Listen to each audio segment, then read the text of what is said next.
Hello and welcome to Mostly Minnesota Music Podcast Edition. I'm Ann Tracy. I'm here with my co-host. Heather Baker. Yes, and we are here with Brendan Henry of Art Vandalay. Welcome. Hi, thanks for having me. Yeah, I'm excited to have you. You have an album that came out last summer, Champagne and Chandeliers.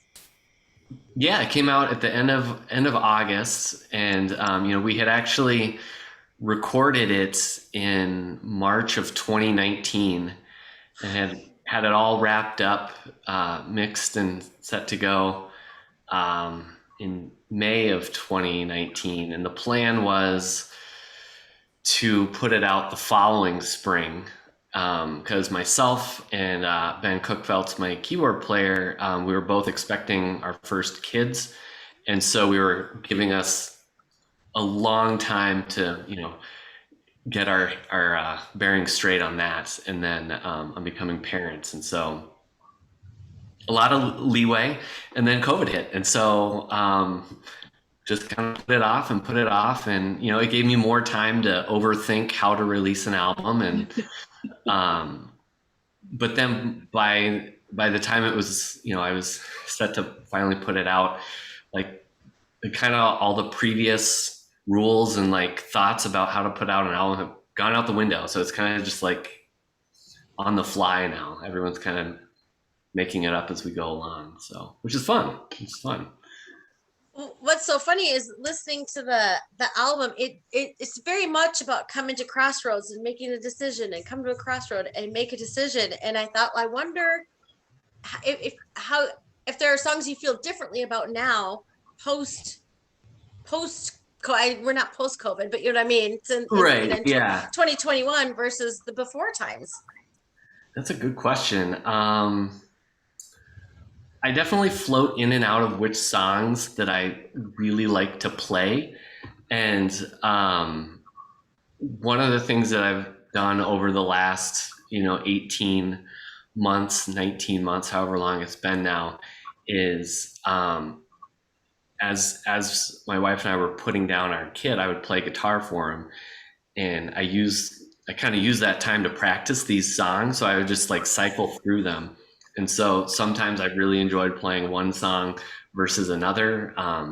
Like Traffic is a fun song to me, but I've played it for years and years now. And so like I kind of moved on to different ones, and then just playing it now that I've gotten together with the band more for practice and a handful of gigs, the songs kind of have a new energy to them because we've been away from them for long enough that we kind of bring in a new energy, which makes me like other songs more than I liked them before. And so anyway, well, it's funny you mentioned Traffic, because that's the one, take it easy, take it slow. And I thought, there's some prescience right there. That song was just about like taking things slow, and like I feel like that's for me. I don't think I'm alone on this one, but like taking it slow and patience have been one of the big lessons and takeaways for myself anyway, during this period of COVID. So. It's a lesson some of us didn't want to have. But it's fun to listen to it knowing that it was made beforehand, and it still has that feel of, it's kind of that wistful, take it easy, take it slow. But it, as I said, just to listen to it after the fact, you're like, oh, this is an interesting take on it. Yeah, I think songs can take on new meanings, like depending on where you find yourself, which that's what's cool about music, is like it just can kind of go, it can follow you and mean one thing to you one time, and then another time maybe you don't even like the song anymore. So I mean, there's certainly songs that I loved in like high school that like I listen to now. I'm just like, I've moved on. Grown a bit. Can I ask, I want to back up and just say 9 years that you haven't put out an album with? Yeah. What got the band back together? We've been playing together that whole time. We put out Heaven's Opera House, which was our previous album, in 2012. And at that time, the band was primarily myself, Ben Cookvelt's on keys, and Calvin Kiesling on drums.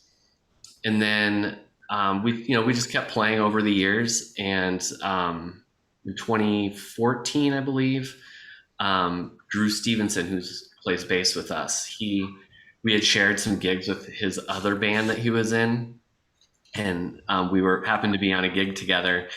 And he said, "Hey, you don't have a bass player? Do you want one?" We're like, "Sure." And so, we just kind of built the band kind of organically like that. And Colin Monette, who plays on this album and Champagne in Heaven's Opera House, was an old neighbor he's played with us off and on over the years too. And so I don't know what the long pause in between the two recordings was, other than just like, a handful of like life changes and just like, not being ready. The songs just weren't there. And there are a couple songs on this album that I like a lot, like Never See You Again and Back Again, which tried to record this in 2014, 15. Those songs didn't exist. So it just wasn't ready. I love the If I Never See You Again. Thank you. And that's the one that says and I don't know why it catches my attention, but the driving in the darkness line, I don't know what it is about it, but I don't know, it just like popped out to me, and I'm just like, I love just that snippet line right there too. Yeah, it's weird. That's actually Back Again. Sorry. No, sorry about that. I wrote that verse, and like I go back to it and I really like it as well. Like, I feel like it's like one of those moments that we've all had where you're just on a long drive home or somewhere in the dark, and you're just kind of thinking. Yeah. I went to like when you're advised not to be driving or something, and you're like, I gotta get back to them, I gotta go, or whatever. So it's just like more intense emotion behind it, I guess. So yeah. I like the imagery that it brings up for me anyway. Yes. Yeah. Yes. Well, to get back to the Never See You Again, and I'll always go for the song with a line like "Cheaters always win," because I have a meaner streaks than Heather does. But what I like about that song is it feels like you're kind of over it. It feels like there was something happened. There was a relationship of some sort that went awry, and that you're really looking at it in the rearview mirror. That it's yeah. So that one came about out of you could say it was a relationship going bad. I guess it was more of a professional situation, and it kind of just the analogy of like you're going through a situation, like it could be going well, and then like another person comes in and kind of wrecks it. They go, and you're kind of left behind to pick up the pieces. So that's kind of where the cheaters always win line comes through. That's actually a co-write with my friend Jasper Leapak, who's a folk singer from. Yeah. She's from the Twin Cities. At that time, she was out in Seattle. She just moved back. She and I used to swap songs a lot, and just like, this song's almost done. Can you take a listen and like tell me if you have any like feedback? And she came up with the line, if I never see you again, it'll be too soon. Because before it was, I'll be all right, which doesn't really, when she said it'll be too soon, I was like, that's the hook right there. That is it. And so it made the song for me. It's much more empowering with that line. Totally. And that's what I like about it. 100% agree. Which I think that's the important thing of like collaborating with other people in different capacities, is like you can really get that feedback. And it doesn't even have to be that like it could just be they have like a mild suggestion about like, oh, have you tried going this direction with it, or can you describe this a little bit more?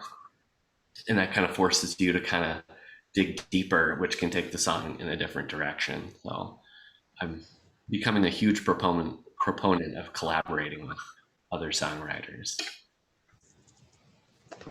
I like when they can just look at it and, yeah, like you said, just add that pop, like, oh my God, that's genius.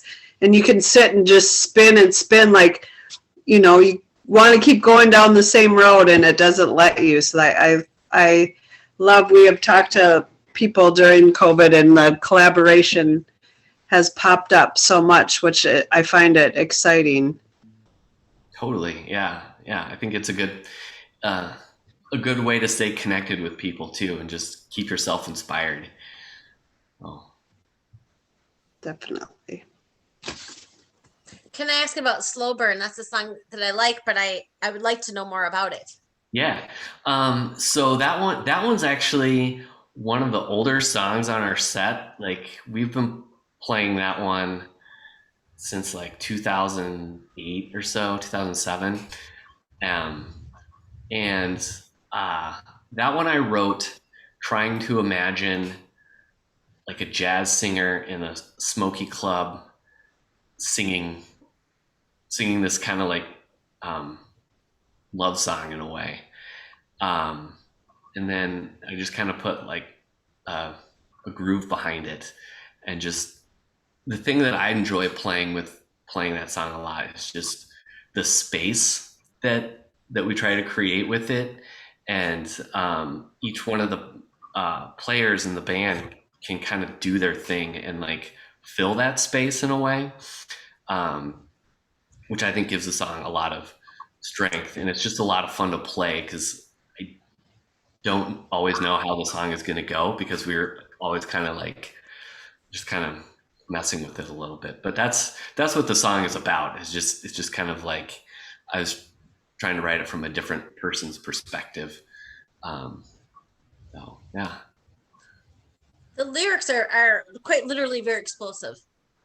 You talk about this and that. It's a fun song to hear. It's Thanks. Yeah, yeah.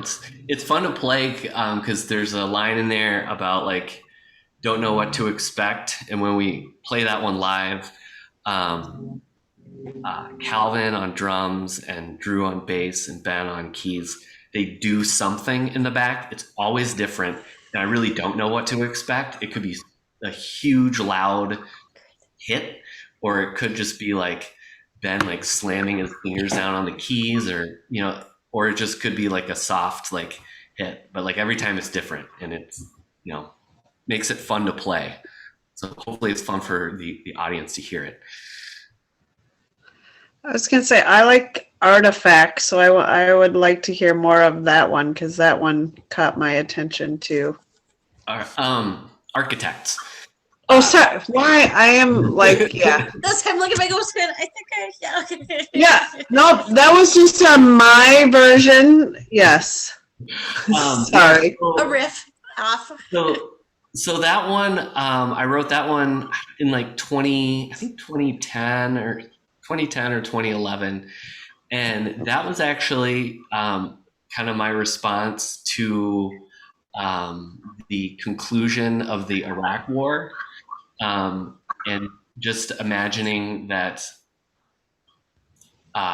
people who build up wars, basically, they're in the background, kind of pulling the strings, and so that's where that song came from and what it's about, and just kind of how the line champagne and chandeliers doesn't necessarily mean anything. It was just kind of a cool image in my mind, and I just kind of started playing off of that and the sinking ship and holding the wheel tight as it's sinking, and just kind of feeling like that's kind of the way like that conflict is it's just with this sinking ship from the beginning. So yeah, that's the inspiration for Architects, and that's a fun one to play. I really really love playing that one, again, because the guys behind me just do some really cool stuff. Ben has this really cool keyboard lick that he plays on that song that I just love it when he plays that. And then if if Colin's playing with us and Ben at the same time, the two of them playing off of each other is just a lot of fun. And I really enjoy playing that song live. And I was really happy with the way it turned out on the record. Also, we did this when we were recording it. Um, we Ben did his keyboards, and then John, who recorded the album, was like, "Oh, we should get some piano in there, just going dun dun dun dun." So we did that, and it adds this nice, like, kind of like ominous layer to the song that I was very happy with the way it turned out. So And is this the first time that you went to a studio too? Is that correct? it is, yeah. The first two we did in basements and apartments around the Twin Cities, and I did the mixing um, and then I had a friend master it.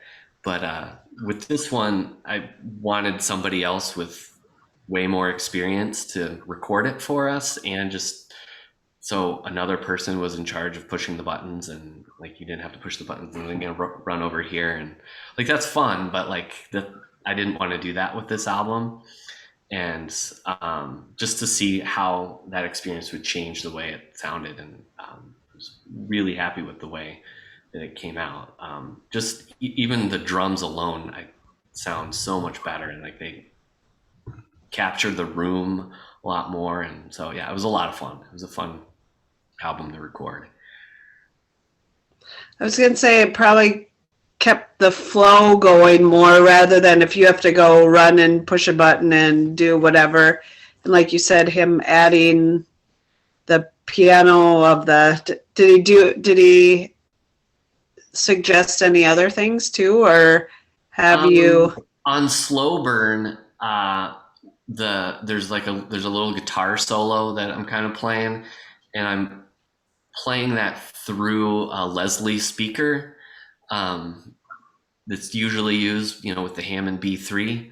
But he thought, oh, we should put it through the Hammond, so it's kind of got this swirling sound to it as it's going, which I thought that was a really cool thing to do. And we put some Rhodes on Rhodes keyboard on a couple of the songs, and I hadn't thought of doing that, and so just having that outside perspective, and just having those instruments available too, was cool. One thing I did not expect was John had like actual like old school reverb, like the giant unit that sat in its own separate room and ran our vocals through that, and I thought that made it have this really cool kind of vintage sound to the whole album. And yeah, it's fun to work with people who really know what they're doing.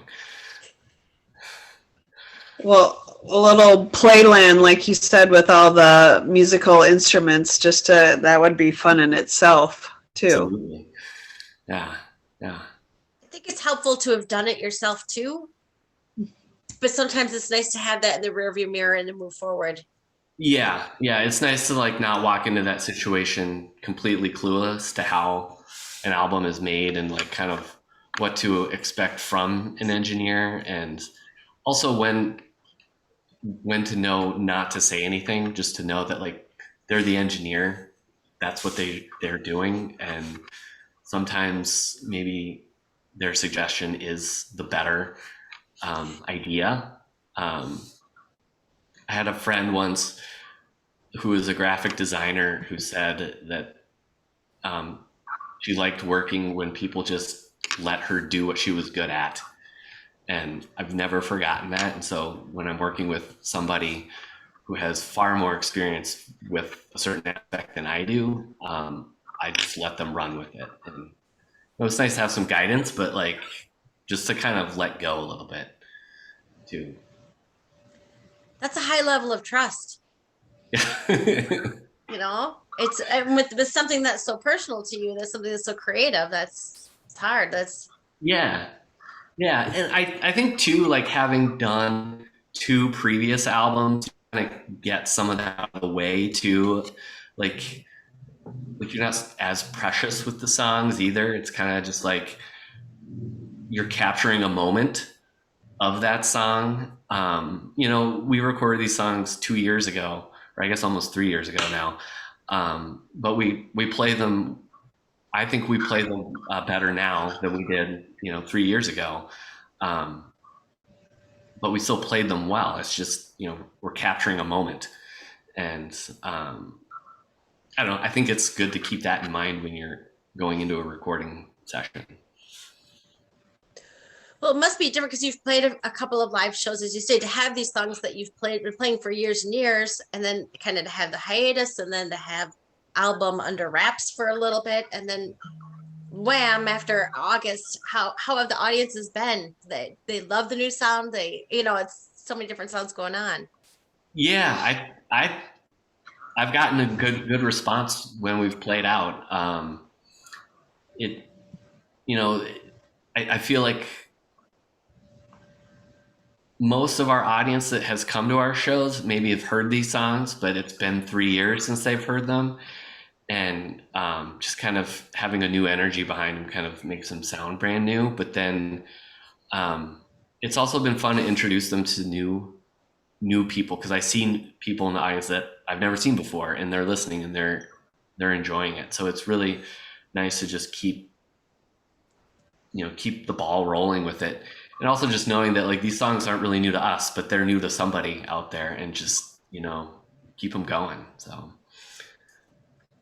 I was going to say, even if they aren't new and we haven't been able to see bands play live, it's heightened the excitement, and like it's the comfort of, yes, it's live and we get that interaction again. totally. I was going to say, it's not only you excited to play with your bandmates, we love to see all that too. I'm wondering, when you are playing live, do you do a little bit of spinning or tweaking because you're not maybe doing it exactly like the record too, so you can have a little play with that? Yeah, we definitely change up the songs, and there's certainly like a live feel to all the songs, just from like um, guitar solos, keyboard solos. We just played down in Northfield last week, and Colin was able to come down with us and play guitar, and like he threw in all these super cool guitar solos, and like it allows us to kind of jam out a little bit more, and like get the feel of the song and the vibe of the song going.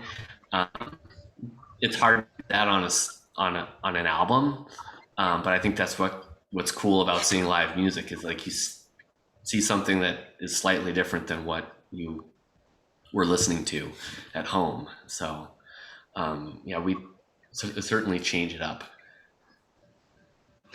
I was going to say, I was watching some videos that you guys had on, and it's I love to see when you can see the spark of you guys watching each other when you know get your little groove in or whatever, and I just love when you catch that eye contact of like, yep, here it is, or whatever. So that is way fun to see, whether it's watching your video or, like you said, being in the experience of your live show. Yeah, and like I think like just having players play, it like adds this like surprise. So like even though I'm playing like the same chords and everything, just hearing someone hit a solo or a cool drum fill or something that they don't usually do, or it's that moment of the live performance where it just happens, and like, those kind of happy mistakes are so much fun, so much fun. It's kind of fun to just hear about the free form that you Mhm. must have on stage. And again, the amount of trust that's there, and just that you all are in such a headspace where that works. Yeah, yeah, and I mean, it helps to have players who are really good too, um, and like broken down, the songs aren't that hard. They're I wrote them all on an acoustic guitar, and they're somewhat like basic chords, um, so it's just being built up a lot, and so it's nice to like hear kind of like the full sound come together. On when we were recording Eye of the Beholder. Was it Eye of the Beholder? No, it's Back Again. Rich Rue plays slide guitar um, on that song, and he was playing a solo, and he was overdubbing it. And I think he had only practiced it through a few times, and the bridge. He did something in the bridge that like I did not know what he was doing, but it was so good, and it just it yeah, it was like a happy accident basically, which again is super fun and like fun to hear. That's fantastic. So you've got a show coming up in January. Yeah, Saturday, January 22nd, we're at the Astor. It's I guess we'd call it like our album release show, Okay. even though it's out. But we did a show in September called an Art Vandalay Playdate. We did it in the mid-morning, so people with kids or who can't go out at night want to come and hear us play. We did kind of an album release show then, but now it's kind of like the nighttime version. Um, and so, yeah, we're happy to be back at the Astor. It's one of our favorite places to play around town, and yeah, it'll be really fun to um, just play. And the full band is going to be there. Jay Bell and the Lazy Susan Band is going to open for us. They're a lot of fun too. So yeah, I think it'll be a really fun night.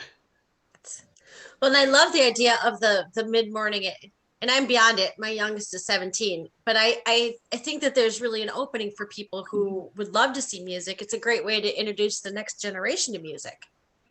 Totally. And like, I got to the point where like, um, we were playing gigs at bars and at like 10 p.m. on a Wednesday, and like my friends aren't going to come out for that most likely. And so I kind of got to the point where it's like, well, let's just find a place where we can play when they can come. And so we did a couple of these at the Underground Music Cafe, which is Egg Roll Queen now. Okay. But then during COVID or like last summer, we played at Butter Bakery. They have a little outdoor patio, and so we played out there. It was great. So it's just a nice concert to kind of keep going, to do them once or twice a year and get more people to our shows and hear our music. But yeah, we're excited to be back at the Astor. That's a favorite place to play for us. It's a great place to hear music. Mm-hmm. You know, Totally. you can talk about the music between the music, but people are there to listen during the songs. Yeah, totally. Perfect. That's well, I love. I did the one of the songs we haven't talked about that I did want to ask a little bit about is "Eye of the Beholder." Yeah. So that song was that was a challenge to write. It was a fun one to write. It was fun when it really came together. That one I wrote about. It's about performing in front of people, and you just never know like how your song is gonna connect with somebody. So like you could be playing in front of 100 people or 2 people. You just want to play that song, and you never know how it's gonna affect somebody. And so that's what Eye of the Beholder is about. And I had the opening lines for it for a few years, and I didn't know exactly where I was going to go with the song, but I knew there was something there, so I just kind of stuck with it, and then yeah, and then it just kind of came together, and yeah, it's a favorite to play out, and um, yeah, that one also features Rich Rue on slide guitar, which adds a lot to the song. So Yeah, well, as you say, you play with some amazing musicians. It's fun to hear the just all of the different things that are going on in all the songs. But I love the idea of that item holder. That's thank you. Thanks. music means so much to all of us, and you hear the right song at the wrong time or the right time, depending on how, and it makes it's a game changer. Suddenly the music is that crossroad that the whole Mhm. album seems to be about. Yeah, and like so, like I used to play down at the tavern in Northfield a lot, and like sometimes there'd be just a handful of people there, and you'd see somebody at the bar just kind of sitting there, not looking like they were paying any sort of attention. And then you take a break, or the show would be done, and you'd be packing your stuff up, and that person would come up and be like, "Oh, I really enjoyed your set. I like this song and this song." You're like, "Oh, I didn't even know you were listening." But like, I think that's just like you just don't know. Like I feel like we all experience music in different ways, and sometimes it could be at a coffee shop making eye contact with the performer, or it could be you're at the bar just kind of chatting with another person, but you're also kind of listening to what's going on, and you know it it connects with everybody differently at different times. It's a good way to think about it. Yeah. As a former teacher, I know exactly. I mean, one kid's writing and one kid's looking up, and you don't know who's getting what in, but the messages are getting in there, so that's great. Yeah. Brandon, I will conclude this in the notes, but for folks who are listening, where can they find you online? Yeah, so we're on Facebook and Twitter, and our website is artvandalaytunes.com. And yeah, you can get to all of our Facebook, Twitter, and YouTube there. There's links to our music there. We're on Bandcamp as well. We're on all the streaming platforms, and there's also a link on our website to order tickets to the show on the 22nd. You can also go to the AstorCafe.com, and they also have the tickets up for sale. And it looks like you will play shows and parties, and that there's a special champagne. Yeah. So Ooh. going off of the theme of champagne, I did some DIY champagne bottles. There's champagne inside of them too, and we will happily come to your outdoor space, or wherever you're comfortable having music now, and play. We call them champagne shows, and if anybody's interested, we would love to talk about performing for you. It's kind of like a house concert in a way, but it could be in your backyard or wherever. So yeah, we'd love to do that. That sounds like a fun idea, And even for and the holidays. I will bring at least one bottle of champagne. It comes with at least one bottle of champagne. Oh, at least one bottle. That's good to Mhm. know. And I was a little afraid when you started to say DIY champagne, and I thought, oh man, but it's I DIY did not make. bottles. Wait, remember, I want to let people who know what they're doing do what they're That's perfect. doing. I was just like, oh, okay. I can make tea. So Perfect. Brandon, thank you. Art Vandalay, I enjoy the band, and I think the album is amazing. So hopefully we will get to see you on January 22nd at the Astor. thank you very much. Thanks for having me on the Thanks for show. talking to us. Yeah. Yeah. Yeah.